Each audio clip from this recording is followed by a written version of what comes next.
Kalimat ini meluncur dari mulut Enno Lerian saat ia memasuki gerbang pernikahan 21 Maret 2003 yang lalu. Ketika itu ia mengaku siap menghadapi risiko pernikahan dini. Rupanya kekuatan untuk mempertahankan keutuhan rumah tangga yang telah melewati tahun kedua perlahan-lahan mulai menguap.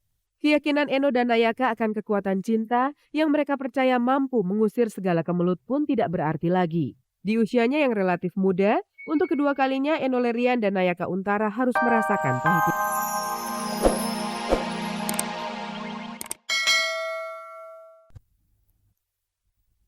Apa kabar pemirsa? Kabar-kabar sensasi hadir di hadapan Anda bersama saya Farisa Kamelia.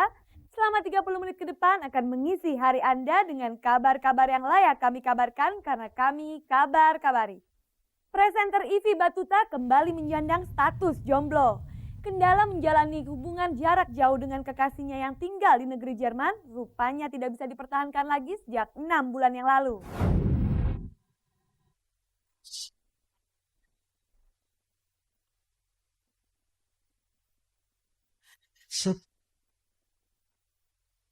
Kayaknya kabar-kabarnya selalu melihat dari angle yang berbeda. Bisa aja deh. Oke, gue suka karena lagu itu muncul tepat di tengah-tengah gue patah hati. Gitu. Presenter Ivi Batuta terpaksa menunda kembali keinginannya untuk memasuki mahligai pernikahan. Diam-diam, artis yang mirip dengan Becky Tumewu ini telah resmi berpisah dengan kekasihnya sejak bulan Juli kemarin. Kabar ini baru terbongkar karena rupanya Ivi pandai menyimpan masalah pribadinya. Dan masa pacaran yang telah dijalani selama 1,5 tahun tinggal cerita manis. Bukan masalah kehadiran pihak ketiga, namun kendala pacaran jarak jauh menjadi penyebabnya karena kekasihnya yang enggan disebutkan identitasnya ini tinggal di negeri Jerman. Iya betul sekali, orang itu jauh di Jerman. Dan putusnya tuh gak baik-baik gitu aja. Walau Ivi sempat berpacaran beberapa kali, namun baru kali ini Ivi merasakan kesedihan yang dalam. Mungkin suatu hal yang wajar karena Ivi telah menginjak usia yang cukup matang untuk menikah, yakni 28 tahun. Lo tau kan istilah yang bagai diiris, hati bagai disayat sembilu, itu gue rasakan sekarang. Jadi gue berkesimpulan bahwa gue baru merasakan cinta sekarang. Selama ini mungkin selama 28 tahun gue hidup, yang gue rasakan selama gue berpacaran dengan orang tuh cuman bukan cinta yang murni gitu loh. Jadi gue sekarang merasakan cinta yang benar-benar cinta. Dan ternyata kalau orang tuh udah kena yang namanya cinta tuh, gila, orang tuh jadi fragile. Bukan tanpa sebab Ivi mengalami kesedihan yang dalam. Karena kisah asmara mereka, Ivi pernah mengucapkan ikrar untuk segera menikah. Dan janji tersebut belum pernah diucapkan sebelumnya. Beberapa kali gue bertemu dengan beberapa pria yang mengajak gue menikah gitu loh. Tapi dengan yang ini gue mengiyakan. Dengan yang lain gue iya tapi hati gue enggak. Dengan yang ini gue mengiyakan tidak hanya di mulut tapi juga di hati. Jadi begitu ini gagal gue. Trauma pengalaman pahitnya kini dibuangnya jauh-jauh. Masa kevakuman selama 5 bulan telah dilaluinya dan kini Ivi membuka lembaran baru. Ivi membuka hatinya untuk diisi oleh seorang pria yang bersiap menikah dengannya. Hari ini gue tadi pagi bangun. Terus gue meyakinkan diri gue bahwa mulai sekarang gue harus membuka hati gue untuk orang lain.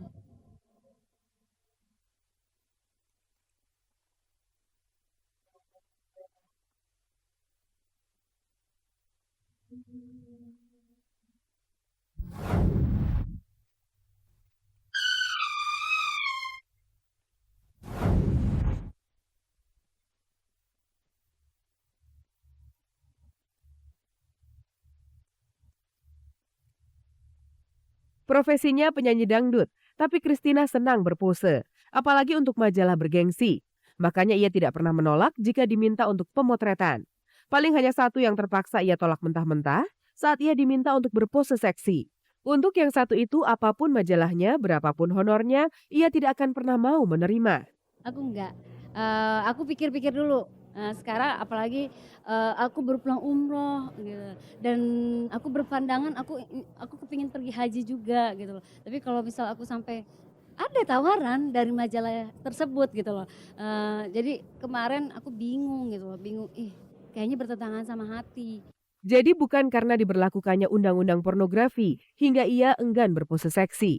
Bagi Christina, keindahan tubuhnya bukanlah untuk konsumsi publik, apalagi sampai sengaja dipertontonkan. Sebenarnya seksi itu kan tidak harus kita buka-bukaan.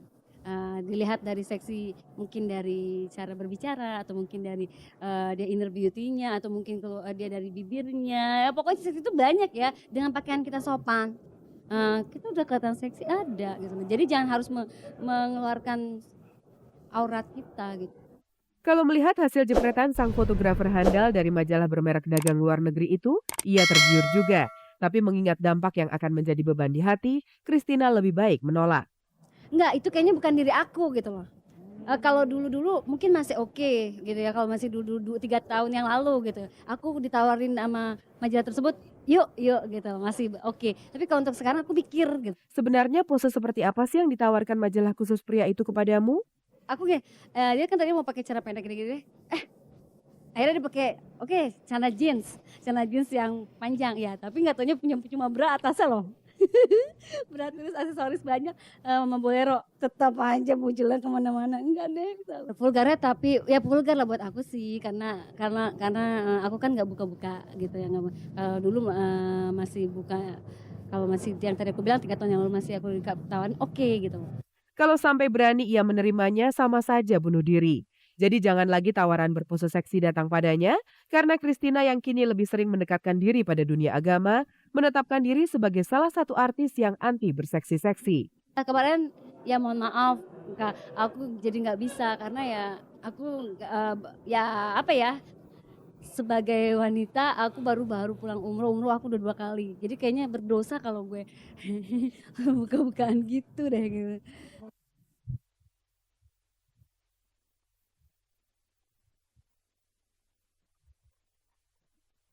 Enno Lerian tidak dapat mempertahankan rumah tangganya.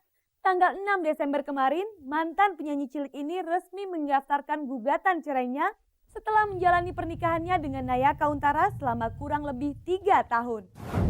Karena kita punya keyakinan besar di hati kita gitu loh. Makanya dengan keyakinan itu pasti bakal bisa ngebuat kita ngejalanin semua ini dengan lancar dan enak dan ya gitu deh. Kita sih ngejalanin aja dulu gitu. Ya buat untuk siap tidak siap gitu kan sambil jalan gitu bisa. Ya tapi kita gini nanggung resiko ya kita tetap siap. Kalimat ini meluncur dari mulut Enno Lerian saat ia memasuki gerbang pernikahan 21 Maret 2003 yang lalu. Ketika itu ia mengaku siap menghadapi risiko pernikahan dini. Rupanya kekuatan untuk mempertahankan keutuhan rumah tangga yang telah melewati tahun kedua perlahan-lahan mulai menguap. Keyakinan Enno dan Nayaka akan kekuatan cinta yang mereka percaya mampu mengusir segala kemelut pun tidak berarti lagi. Di usianya yang relatif muda, untuk kedua kalinya Enno Lerian dan Nayaka Untara harus merasakan pahitnya hidup. Setelah cukup lama ditutup-tutupi sebagai salah satu upaya untuk mempertahankan, akhirnya Enno Lerian mengakui kalau kehidupan perkawinannya dengan Nayaka Untara berada di ujung kehancuran. Tanggal 6 Desember lalu, dengan kebulatan tekad, Enno Lerian mengajukan gugatan cerai terhadap sang suami ke Pengadilan Agama Bandung. Menurut catatan di Pengadilan Agama Bandung, bahwa betul yang bernama Dwi Retno Rahastri Lerian dengan Muhammad Nayaka Untara telah terdaftar di Pengadilan Agama Bandung pada tanggal 6 Desember 2005. Ini berdasarkan kesepakatan kedua belah pihak. Artinya saya tidak melihat ini menggugat dan tergugat sebagai siapa yang penyebab konflik. Kedua-duanya datang ke saya mengemukakan masalah yang terjadi di rumah tangganya. Pada akhirnya keduanya sepakat untuk bercerai. Kalau misalnya ternyata bercerai bisa membuat saya lebih tenang, ya mungkin itu yang diambil. Alasan ketidakcocokan serta kian menebalnya jurang perbedaan di antara mereka disebut-sebut sebagai salah satu pemicu hingga rumah tangga pasangan muda ini berjalan terseok-seok. Akibatnya sejak pertengahan tahun, Enno Lerian dan Nayaka Untara sempat memutuskan untuk berpisah rumah guna berintrospeksi diri. Udah banyak banget cara yang kita lakukan untuk untuk supaya jalan terakhirnya bukan bercerai, untuk menyelesaikan masalah. Di sini kalau dikatakan penyebab utamanya terlalu banyak, ya akhirnya karena sering gak bareng, karena susahnya komunikasi akhirnya masalah selalu ada kayak gitu. Kenapa masih selama ini kita masih bertahan itu karena anak gitu. Ya untuk cinta sih enggak ya.